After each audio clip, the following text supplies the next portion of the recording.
The following day, after viewing the falls on the Brazilian side, it was time for me to see them on the Argentinian side, which means I have to cross over to Puerto, Iguazu.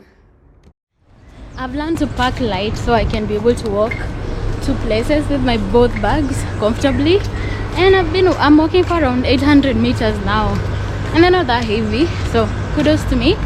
But I miss countries with tuk-tuks or motorbikes for transport, because in such a time they're usually very cheap and very convenient. I would have just hailed one outside the hotel, takes me to the bus station, and that's it. But yeah, parking light.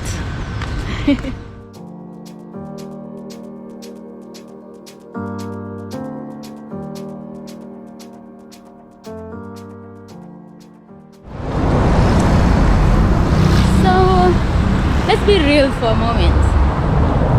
If you've not watched the video where I came from Kenya to Rio, go watch it and then you get some context of what I'm about to talk about, because I want to say about how I feel and how I go through immigration.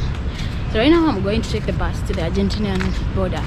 So I check out on the Brazilian side, take the bus again over the bridge to the Argentinian side, and I'm nervous, to be honest.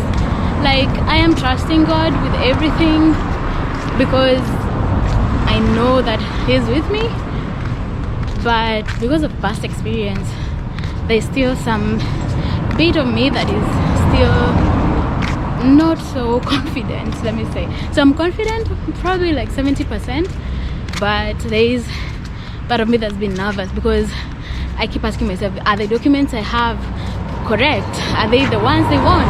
Will they want something else that I don't have? What questions will they ask me? And will they give me the right number of days, or will they just give me 1 week and then I have to change my plans all over again? As in, there's so many questions, and because of that I've had butterflies in my stomach for the last maybe 2 hours as I was even eating lunch. And yeah, I think that's why I also delayed quite a bit. I wanted to be at the border by around 2:33. It's right now like 3:30, so I'll be there around 4. So yeah, wish me luck, and I'll see you on the other side. The bus stop to go to the border and to the waterfall is right opposite McDonald's, and there's only one McDonald's in Puerto Iguazu, so you won't get lost, at least one I know of. And yeah, the bus can take a while, so we waited for our bus. Others came and went, and then we waited some more, and then finally our bus was here. The bus costs 10 Brazilian reals, and you can only pay in cash.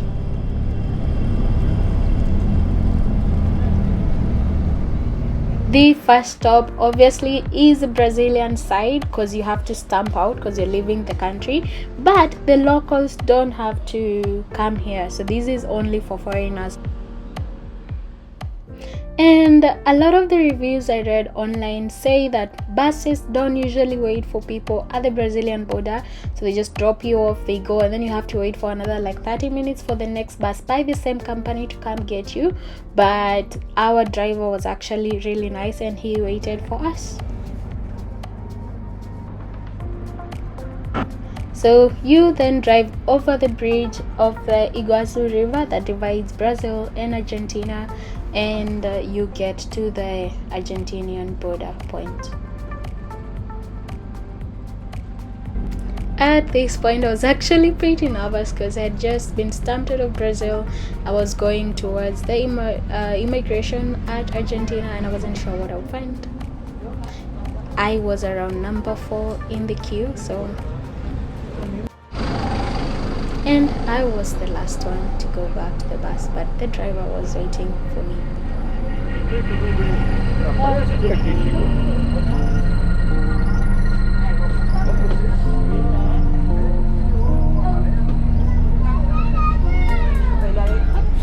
Oh my God, believe it or not, I am in Argentina and I'm so excited. I'm gonna tell you the whole story when I leave the bus station, just so you know, but I am so happy. The bus actually waited repeated all the way, so the same one I took, and I thank God so much. But I'm so excited. Now I have to walk to my Airbnb. It's not far from here, and then I will tell you how it went at the Argentinian side, right? You're eager to know. I'm sure you are. I'll let you know soon. Sooner for you than it is for me, because I have to walk and record. For you, it's in the next probably minutes.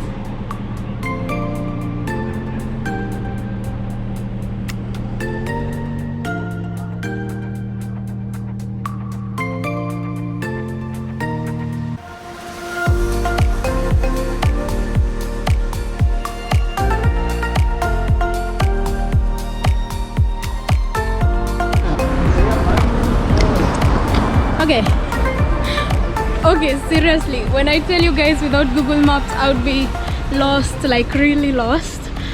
I really mean it.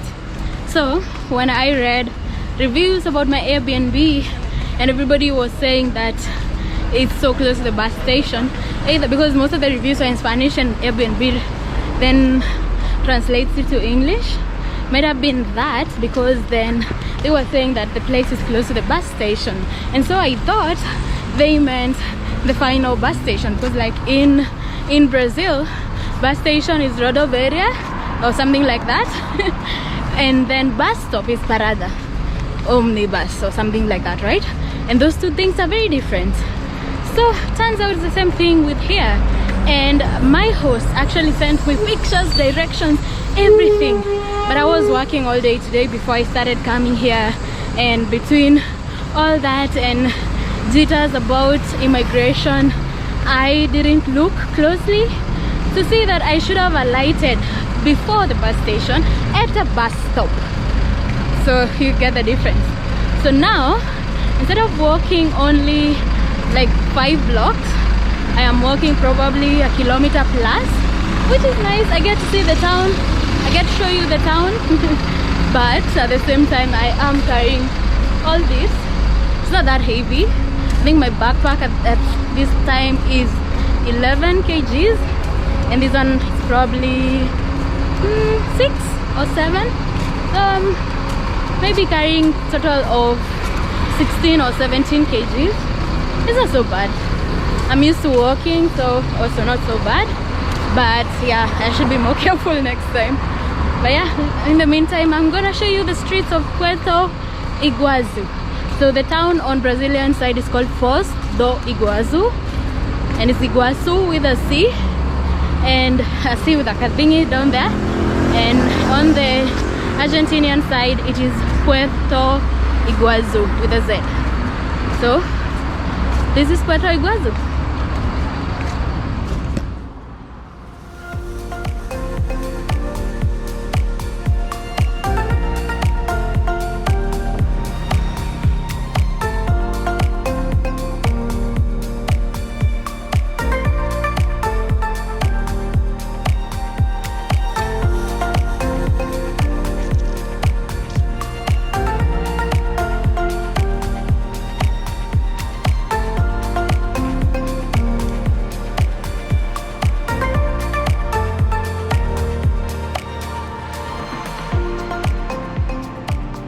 Don't laugh at me and my lack of direction sense. I should have alighted at the bus station behind me and gone through, just cross the street to that street, and it's just a few hundred meters, maybe 200 meters there. But I went all the way that way to the bus station, which is like 1.2 kilometers. So I had to walk back with all my belongings.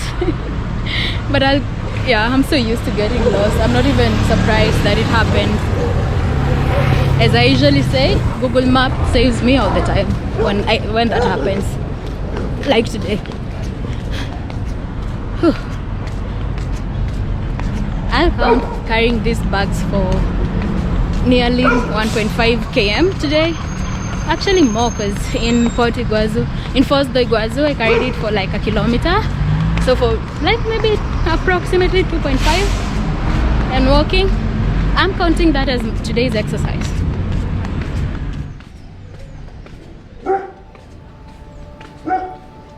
And finally, you get the answer to the question: how do you take your photographs while you travel solo?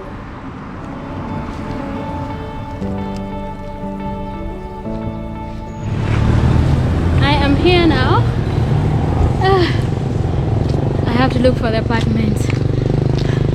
I didn't hook my waist strap, which would have really helped with the weight, so my neck now is killing me. But I'm here as soon as I find the house. How does it look like? Look at the sunset.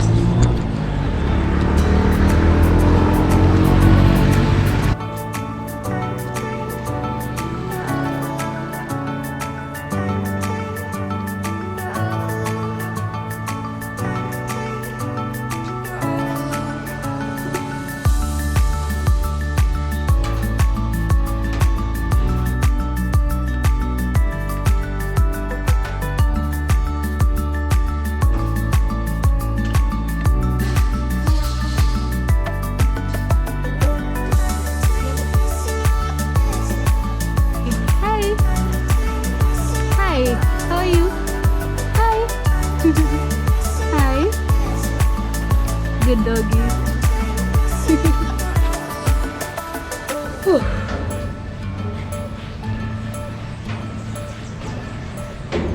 Look at the sweat.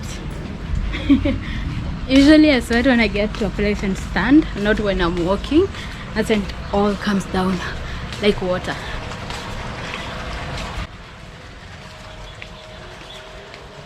And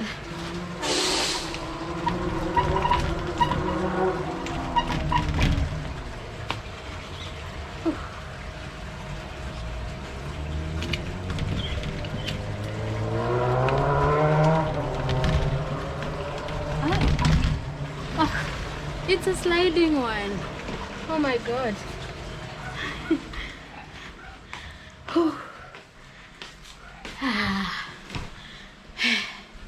I feel so good. And I'm here.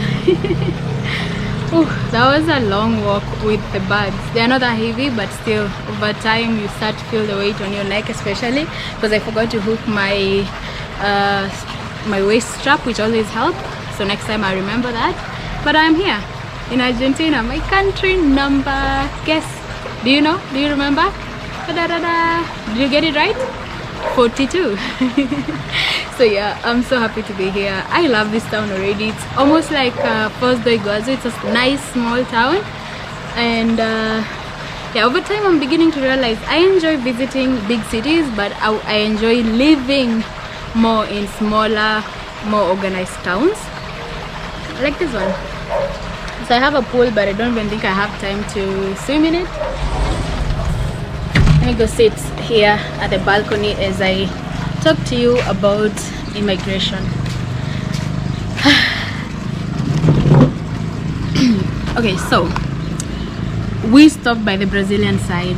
Oh, first of all, these okay, yeah, so I took the bus, and the bus delayed so much I almost decided to take an Uber because I was feeling like time was rushing. But something in my spirit just told me no, to wait for the bus, because I wasn't sure if I take the Uber then what next after that, because I didn't know if there's Uber here. I don't have Argentinian cash on me, so it was safer to pay everything on the Brazilian side. So I waited for the bus around maybe 30 minutes, and the bus came. The bus driver was speaking a little English. That was the first blessing, because at least we could understand each other. And I told him, I'm going to the Brazilian stop, you have to stop, because locals don't stop between the border stops, so the bus just goes through. So if you're there, you have to tell the driver to stop. But this time our driver was very like into it. He knew everything we needed. We were 3 foreigners in there, two people from France and me. So when we go to the Brazilian side, I thought the bus would leave us, because everything I've read online says the bus leaves you there, then you go to immigration. After you come out, you wait for the next bus of the same company, which takes about another 30 minutes, right? So the bus driver took us to the immigration, showed us exactly to the door, and then when I finished, because Brazil was just stamping me out, I didn't stay, the driver was there waiting for me. And so we went out, we went back to the bus, and then we went past the bridge to the Argentinian side. So Argentinian side, I was just by the door, so I was about maybe the 4th person in line for the stamp. And so that is a very key thing to know. I was the 4th person. So I pass them my passport. First thing, they read the name, reads again, as if the first time they didn't really. know which country it was.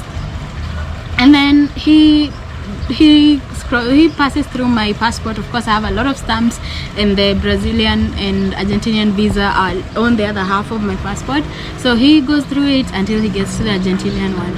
He looks at it, reads, and then goes to his system, scans my passport, starts looking details between there, and he reads for almost close to like 5 minutes.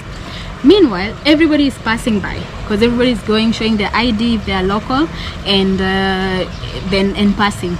My two French people that I met, slightly, I had to ask them which country they were from, because I wanted to make this comparison for you.